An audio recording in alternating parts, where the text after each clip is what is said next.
Hello, this is Dr. Mercola, and today we're going to talk about oxygen. Without oxygen, of course, we'd be dead in a few minutes. But it also has a dark side, and that is it can provide oxidative stresses to your body. And let me give you an illustration of that. Oxidation is what occurs when you take an iron bar and you throw it in the ocean. You come back a few weeks or a few months later, you'll see it's rusted. And that's what oxidation does to our body. It does this internal rusting. So that's not a great thing, and many people believe that's one of the primary reasons why we age. Or at least contributes to the aging factor. And one of the ways that our body is designed to protect against that is to make sure that we have plenty of antioxidants. And the ideal form of antioxidants is from the foods that you eat. And really one of the highest sources and concentrations would be in your vegetables. That's why you want to make sure you have plenty of vegetables, especially the green ones, and fresh, raw, organic, preferably locally grown. Have hundreds, if not thousands, of different antioxidants that work synergistically to prevent this damage from your tissue, which can also impair and really seriously damage your DNA and your reproductive potential. So clearly you're going to want to make sure that that's a big component. Now, of course, we've all heard of the traditional antioxidants such as vitamin C, vitamin E, CoQ10, but one of the most exciting ones, and really one of the ones that I'm absolutely just phenomenally excited about, is astaxanthin. And you may not have heard of it before, and it certainly sounds like a mouthful, but essentially this is a fat-soluble antioxidant that's extracted from marine algae.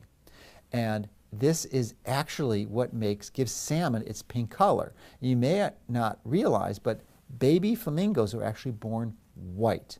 And it's not until they start having astaxanthin that they turn into pink flamingos. So it's a really important component in part of the marine system. And why is it so exciting? Well, most of us are interested in the way we look, and astaxanthin has been shown to physically improve the appearance of your skin. And it will actually help prevent age spots and the appearance of wrinkles and even freckles. It's also phenomenally important, specifically because it's a fat-soluble supplement and vitamin, to go into your nervous system so it can help support your brain function and tissues that are associated with your brain, like your vision. It's a really powerful support for your vision, and also for your joint and your skeletal health. It's really shockingly effective here. I'm a big fan of exposing your skin to plenty of sun, especially in the summer, because you're going to increase your levels of vitamin D. And the downside of that, of course, is you can have photoaging and other sun-induced damage, and it's been shown to astaxanthin to help limit this protection, to help support your body to protect against that from happening. So it's really useful.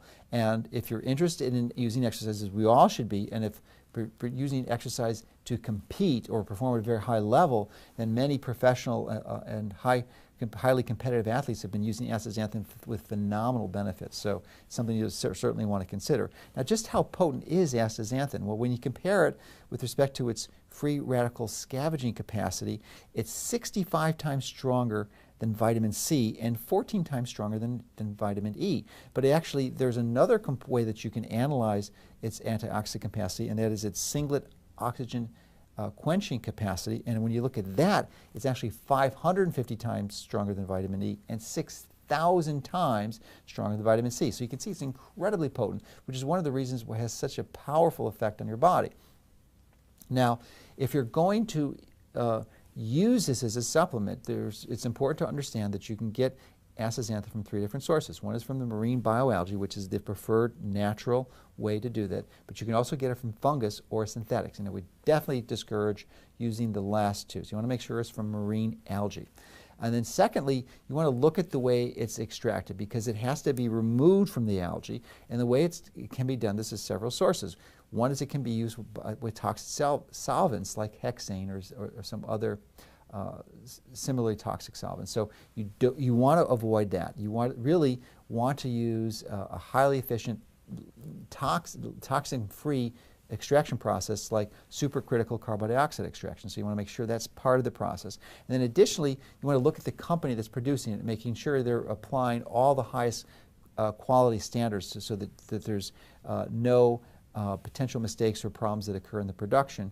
And lastly, astaxanthin, even though it's a powerful antioxidant, if oxygen is introduced into the manufacturing process, it can actually damage it and limit its ability to do its work. So really, it's important to pay attention to the details. So if this is something you'd like to consider, strongly recommend it because I think it could be a really important tool to help you take control of your health.